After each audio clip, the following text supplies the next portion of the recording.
قرآن مقدس کی ایک بڑی مشہور و معروف سورت مبارکہ جسے سورہ کوثر کہا جاتا ہے، اکثر لوگوں کو یاد ہے، نماز میں پڑھتے ہیں، ایسے بھی پڑھتے ہیں۔ یہ سورت مبارکہ بڑی چھوٹی ہے لیکن بڑی جامع ہے، اور اس سورت مبارکہ کی شان نزول یہ ہے کہ اللہ کے پیارے رسول صلی اللہ تعالیٰ علیہ وآلہ وسلم کے صاحبزادے حضرت عبداللہ کا اور دوسری روایت میں حضرت ابراہیم کا جب وصال پاک ہو گیا تو کفار و مشرکین نے ایک واویلا شروع کیا اور گھوم گھوم کر لوگوں سے کہنے لگے، اے لوگوں سنو، محمد عربی کی نسل صلی اللہ تعالیٰ علیہ وآلہ وسلم کی نسل ختم ہو چکی ہے، اب یہ نسل آگے نہیں بڑھے گی کیونکہ ان کی جتنی نیرینہ اولادیں تھیں سب کا انتقال ہو چکا ہے۔ حضرات محترم، اور ان چیزوں کو پھیلانے میں عاص بن وائل جو بہت بڑا کھلا ہوا کافر تھا، گھوم گھوم کر کے لوگوں سے کہہ رہا تھا، اے لوگوں سنو، محمد عربی کی نسل ختم ہو گئی ہے، اب جو محمد دین لے کر کے آئے ہیں اس دین کو آگے بڑھائے گا کون؟ جس مشن کو لے کر کے آئے ہیں اس مشن کو آگے کون بڑھائے گا؟ اب دین اسلام اس مقام سے آگے نہیں بڑھ پائے گا کیونکہ محمد عربی کی نسل ختم ہو چکی ہے۔ حضرات جب یہ بات پیارے آقا صلی اللہ تعالیٰ علیہ وآلہ وسلم تک پہنچی تو آپ بہت زیادہ رنجیدہ ہوئے، بہت زیادہ آپ غمگین ہوئے۔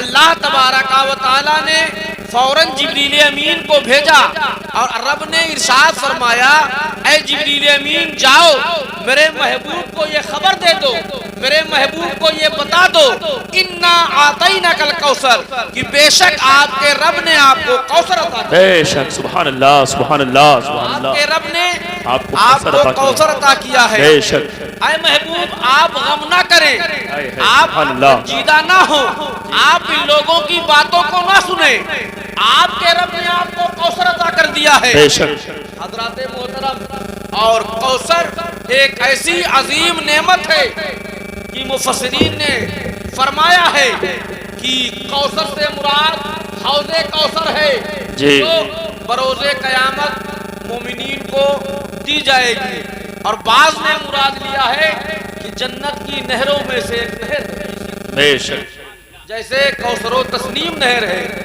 ویسے ہی یہ کوثر جو ہے جنت کی نہروں میں سے ایک نہر ہے۔ بے شک، اور بعض مفسرین نے فرمایا کہ کوثر سے مراد کثرت اولاد ہے۔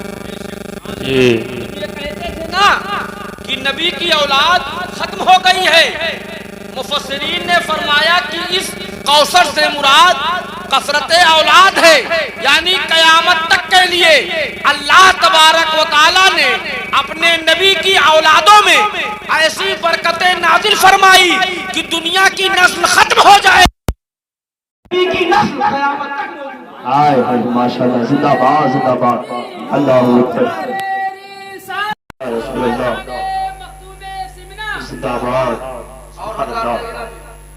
دنیا نے اس چیز کو دیکھا بھی، اس کا مشاہدہ بھی کیا۔ جی بے شک، جب تاریخ کے اوراق کو آپ کروانے گے تو معلوم ہوگا کہ میدان کرب و بلا میں صرف ایک اولاد بچی تھی، جی بے شک، وہ بھی حضرت زین العابدین بچے تھے۔ جی بے شک، لیکن دیکھیں اسی ایک اولاد میں اللہ نے ایسی برکت نازل فرمائی کہ آج ساری کائنات میں آپ جس خطے میں، جس علاقے میں جہاں جائیں گے ہر جگہ آپ کو نبی کی اولاد ملے گی، ہر جگہ نبی کی اولاد ملے گی۔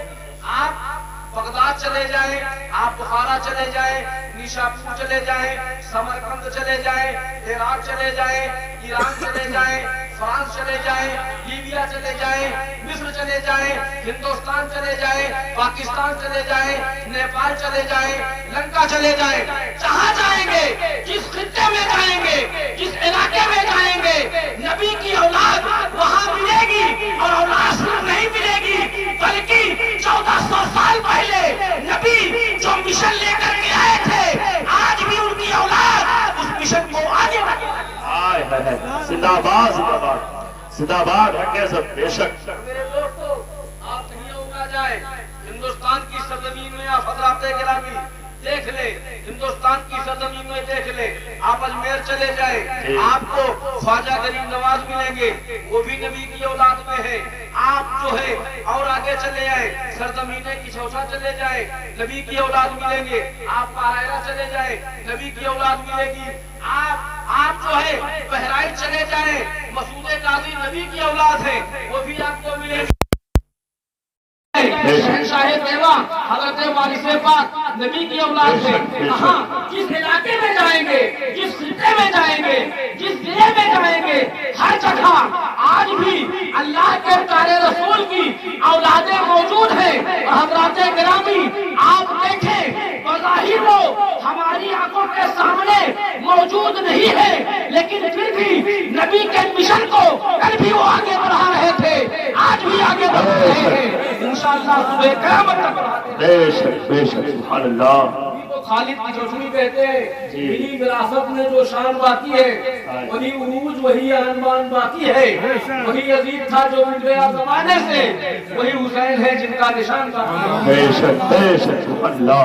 اگر ہو پھر کوئی کرب و بلا تو مت ڈرنا، میرے نبی کا خاندان زندہ باد میرے نبی کا خاندان باقی حق ہے جی، بے شک نعرہ تکبیر، نعرہ رسالت، خاندان مصطفیٰ، خاندان مصطفیٰ، عظمت مصطفیٰ، عظمت مصطفیٰ، نعرہ تکبیر، نعرہ رسالت، سبحان اللہ سبحان اللہ۔ حضرات محترم تو بعد میں اس کوثر سے مراد کثرت اولاد لی، اور مفسر اعظم رئیس المفسرین حضرت عبداللہ ابن عباس رضی اللہ تعالیٰ عنہ سے جب پوچھا گیا کہ کوثر سے مراد کیا ہے تو آپ نے فرمایا کوثر سے مراد خیر کثیر، خیر کثیر ہے، یعنی اے محبوب جتنی بھلائیاں موجود ہیں دنیا میں ہم نے ساری بھلائیاں آپ کو عطا کی، ساری نیکیاں عطا کی، اے محبوب ہم نے آپ کو نبوت عطا کیا، اے محبوب ہم نے آپ کو حکمت عطا کیا، اے محبوب ہم نے آپ کو حسن و جمال عطا کیا، اے محبوب ہم نے آپ کو جود و نوال عطا کیا، اے محبوب ہم نے آپ کو کثرت اولاد عطا کی۔ اب آپ غم نہ کریں، فصلی لربک وانحر، آپ اپنے رب کے لیے نماز پڑھیں اور قربانی پیش کریں۔ اب یہاں سے حضرات گرامی اس آیت کریمہ سے اس صورت مبارکہ سے ہمیں ایک مزاج ملتا ہے کہ جب اللہ تبارک و تعالیٰ نے اپنے پیارے حبیب کو اتنی عظیم نعمت عطا فرمائی تو اس نعمت کا شکر ادا کرنے کے لیے اللہ رب العزت نے اپنے محبوب سے فرمایا کہ محبوب تمہیں کوثر عطا کر دیا گیا ہے، اب تم اپنے رب کے لیے نماز پڑھو۔ ہم نبی کے امتی ہیں، ہمارا بھی شیوا، ہمارا بھی طریقہ یہی ہونا چاہیے کہ جب ہمیں کوئی نعمت ملے، جب بھی ہمیں کوئی نعمت ملے، ہمیں اولاد ملے، ہمیں دولت و ثروت ملے، ہمیں نوکری ملے، ہمیں جو ہے کھیتی باڑی ملے، جب بھی کوئی نعمت ملے تو اس نعمت کا شکر جو ہے ہم دنیا کے رسم و رواج کے اعتبار سے نہ منائیں، بلکہ جیسے پیارے آقا سرور کونین نے جو عمل کیا ہے اس عمل کو ہم اپنے ذہن و فکر میں رکھیں، اور جو نعمت ہمیں ملی ہے اس نعمت کا شکر ہم ایسے نہ ادا کریں بلکہ اپنے گھر میں مصلی بچھا لیں، 2 رکعت نماز شکرانہ پڑھیں اور اپنی بارگاہ میں دعا کریں، اے اللہ تو نے جو نعمت عطا فرمائی ہے اس نعمت کو برقرار رکھنا، اس نعمت کو برقرار رکھنا۔ لیکن ہمارا حال کیا ہے کہ بیٹا پیدا ہوتا ہے تو فوراً ڈھونڈ کر کے گولا لاتے ہیں، تماشا لاتے ہیں، ہے نا، لوگوں کے درمیان اعلان کرنے کے لیے کہ ہمارے گھر بیٹا پیدا ہوا ہے۔ حضرات گرامی یہ بیٹا جو ملا ہے ہمیں یہ رب کی عظیم نعمت ہے، بیٹی جو ہمیں ملی ہے رب کی عظیم نعمت ہے، تو اس نعمت کا شکر ہم اس طریقے سے نہ کریں بلکہ فوراً جو ہے مصلی بچھا کر کے 2 رکعت نماز پڑھیں، اپنے امام صاحب کو بلا کر کے لے آئیں، ان سے اذان دلوائیں، ان سے اقامت دلوائیں۔ اس وجہ سے دنیا میں جب وہ بچہ آیا ہے تو اللہ کا نام سنے، اللہ کی کبریائی کو سنے، اللہ کی بڑائی کو سنے، تاکہ وہ بچہ آگے چل کر کے نیک اور صالح بنے۔ سبحان اللہ، بہت اچھا پیغام ہے سر، ماشاء اللہ۔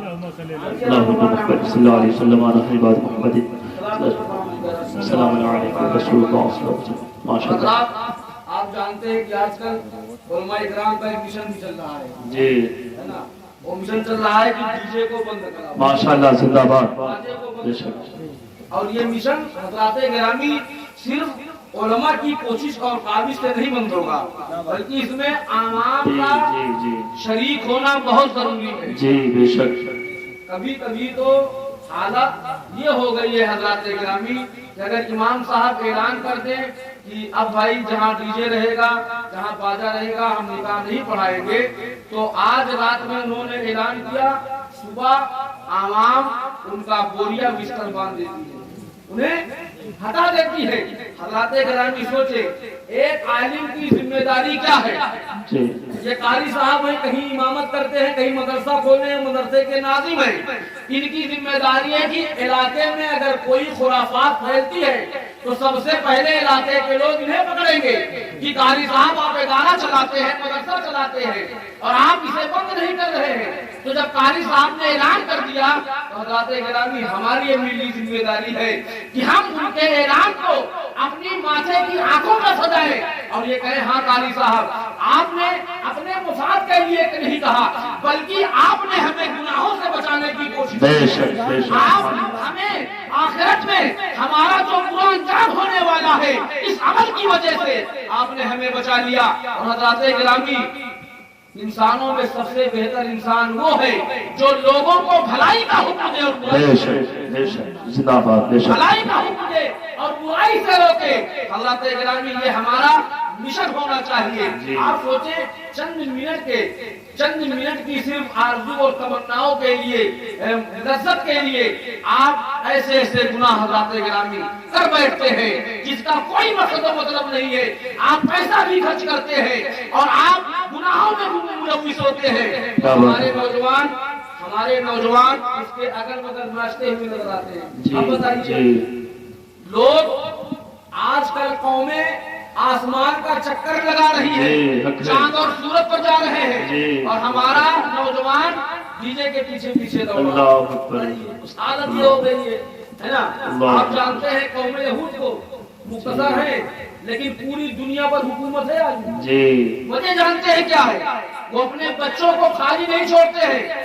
ان کا بچہ اگر پہلی کلاس سے لے کر کے 5ویں کلاس تک پڑھتا ہے تو اس کا ذہن ایسا بنا دیتے ہیں کہ پڑھنے میں بھی اول رہتا ہے اور بزنس میں بھی اول رہتا ہے۔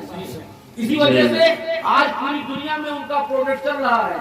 آپ صبح و شام کھاتے ہیں، چاہے جگرا کہ نہیں کھائیں گے، لیکن کچھ نہ کچھ ان کی بنائی ہوئی چیزوں کا استعمال ہم اور آپ کر رہے ہیں۔ وجہ یہ ہے مختصر ہے لیکن دنیا پر حکومت جمائے ہوئے ہیں۔ کس وجہ سے؟ انہوں نے علم حاصل کیا ہے، انہوں نے اپنا ذہن دنیا داری میں نہیں لگایا ہے، لہولے میں نہیں لگایا ہے، بلکہ انہوں نے اپنے بچوں کو ایسا درس دیا ہے، ایسی تعلیم سے راستہ کیا ہے کہ ان کا بچہ آج جب کھڑا ہو جاتا ہے میزائل بنا دیتا ہے، نئی نئی مشینری بنا دیتا ہے، نئی نئی ٹیکنالوجی کو وہ لانچ کرتا ہے اور وہ اتنا شاید رہتا ہوتا ہے، اسے معلوم ہے کہ 10 سال بعد عوام کون سی چیز استعمال کرے گی اس کی ایجاد وہ کر دیتا ہے۔ لوگ اسی کے پیچھے پیچھے بھاگ رہے ہیں اور ہمارا نوجوان ڈی جے کے پیچھے پیچھے، باجا کے پیچھے پیچھے، ہے نا۔ اب بتائیے ہمارے بچوں کو دینی تعلیم کے پیچھے پیچھے بھاگنا چاہیے، دنیاوی تعلیم کے پیچھے جانا چاہیے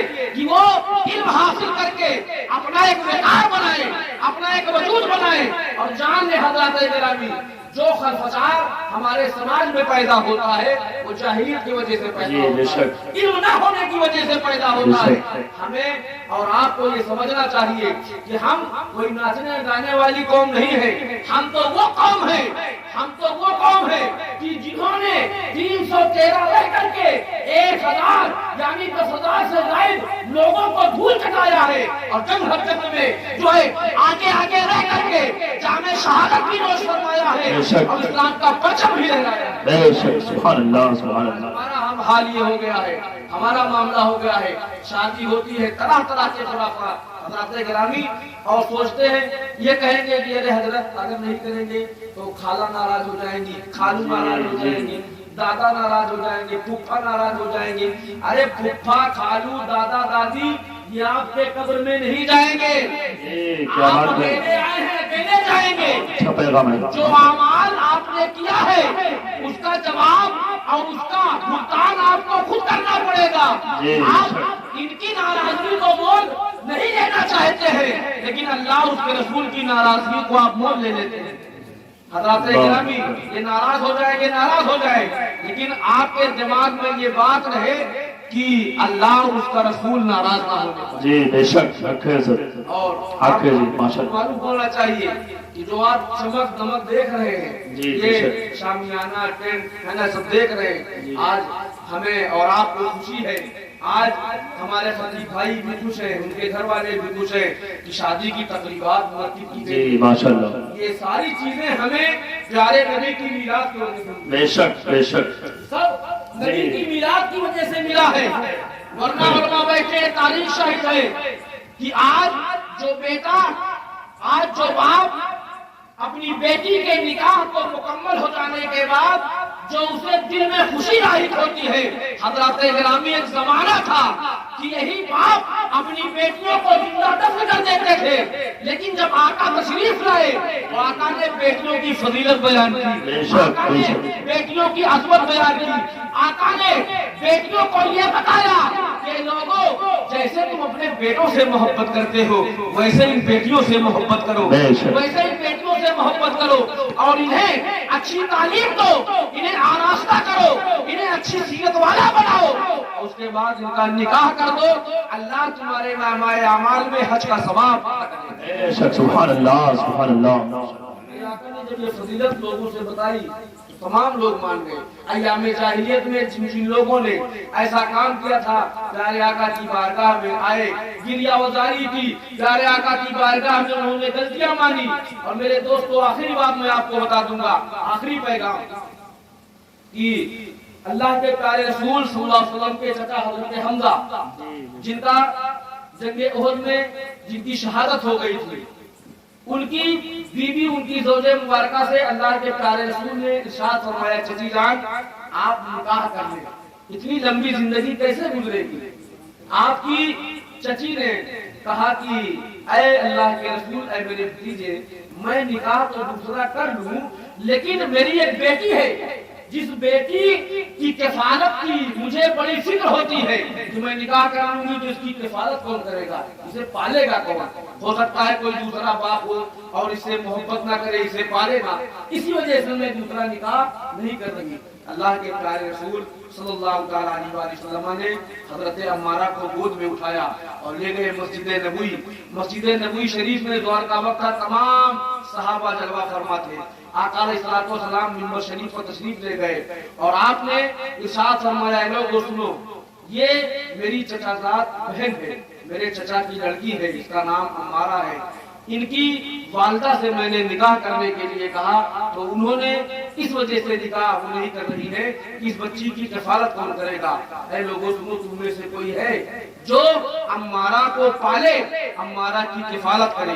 اتنا کہنا تھا کہ حیدر کرار، مولائے کائنات، مشکل کشا علی شیر خدا کھڑے ہو گئے اور کہا، اللہ کے پیارے رسول، عمارہ کو آپ میری کفالت میں دے دے، مجھے دیتے عمارہ کو، میں عمارہ کو پالوں گا، میں عمارہ کی پرورش بڑے اچھے طریقے سے کروں گا، میں بھی پرورش کروں گا اور میری بیوی فاطمہ بھی پرورش کرے گی، جیسے شہزادے حسن حسین کی پرورش ہوتی ہے ویسے ہی عمارہ کی بھی پرورش ہوگی۔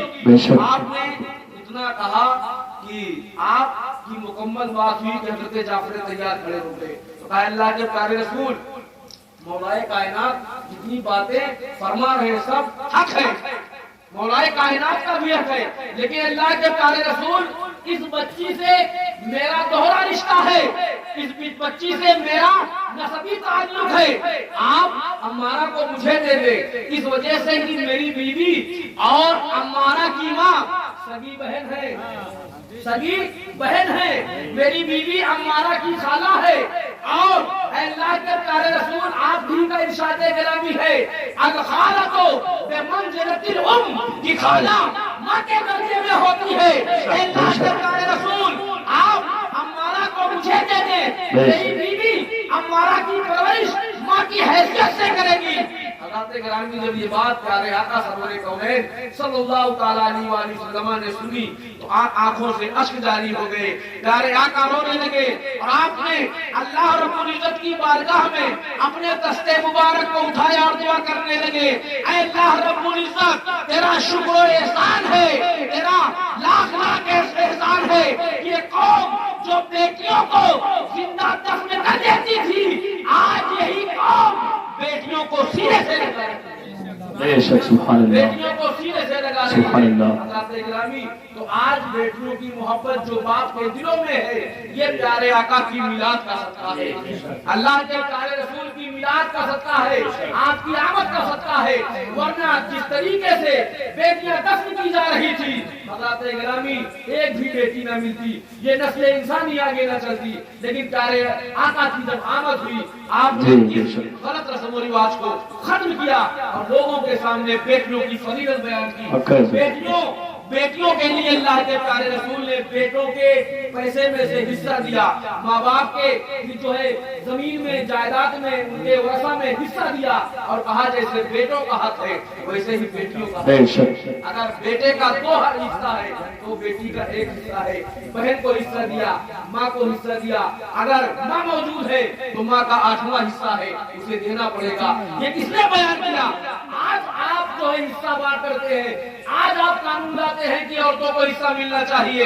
میرے آقا سرور کونین 1400 سال پہلے عورتوں کے حصے کو, عورتوں کے مقام کو, ان کے حقوق کو آپ نے بیان فرما دیا ہے. آپ اسلامی تاریخ کو کھولیں, قرآن پاک کو کھولیں, حدیث کریمہ کو کھولیں تو معلوم ہوگا 1400 سال پہلے میرے آقا نے فرما دیا کہ تمہارے گھر اگر بیٹی ہو تو تم جو ہے اسے اتنا حصہ دو, تمہاری بہن ہو تو اتنا حصہ دو, تمہاری ماں ہو اتنا حصہ دو, تمہاری خالہ ہو اتنا حصہ دو, تمہاری دادی ہو اتنا حصہ دو. حضرات گرامی تمام کے حکم کو پیارے آقا نے بیان فرما دیا, رب نے قرآن میں بیان فرما دیا ہے. حضرات گرامی ہمارے لیے اللہ کے پیارے رسول صلی اللہ تعالیٰ علیہ وسلم کا قانون کافی ہے, ان کا پیارے آقا کا ارشاد کافی ہے, آپ کے اقوال ہمارے لیے کافی ہے. حضرات گرامی ہمیں پیارے آقا سرور کونین کے اقوال پر عمل کرنا ہے, پیارے آقا کے افعال پر عمل کرنا ہے, پیارے آقا کے اسوہ پر عمل کرنا ہے. حضرات گرامی ہم جو جتنا انسان پیارے آقا کا مانے اتنا کم ہے. ہمارا ایک ایک جو ہے ایک ایک بال آقا کے احسانوں میں ڈوبا ہوا ہے, اس وجہ سے کہ ہمیں دنیا میں جو کچھ ملا ہے سب آقا کے صدقے میں ملا. بے شک سبحان اللہ. نعرہ تکبیر, نعرہ رسالت, نعرہ رسالت, شہزادے غوث اعظم, نعرہ تکبیر, نعرہ رسالت. ماشاءاللہ. یہ چند باتیں تھی میں نے آپ حضرات کے سامنے بیان کی. اللہ رب العزت کی بارگاہ میں دعا ہے کہ اللہ تبارک و تعالی ہمیں آپ کو تمام لوگوں کو پیارے آقا سرور کونین صلی اللہ تعالیٰ علیہ وسلم کے اسوہ حسنہ پر چلنے کی توفیق عطا فرمائے. اللہ رب العزت شادی کی تقریبات جو منعقد ہو رہی ہے اللہ رب العزت اس میں خیر و برکت نازل فرمائے, اپنی رحمتوں کا نزول فرمائے اور یہ شادی کو تمام آفات و بلایات سے محفوظ فرمائے. استغفر اللہ ربی من کل ذنب واتوب الیہ. اشهد ان لا الہ الا اللہ واشهد ان محمدا عبدہ ورسولہ واخر دعوانا الحمد للہ رب العالمین. السلام علیکم.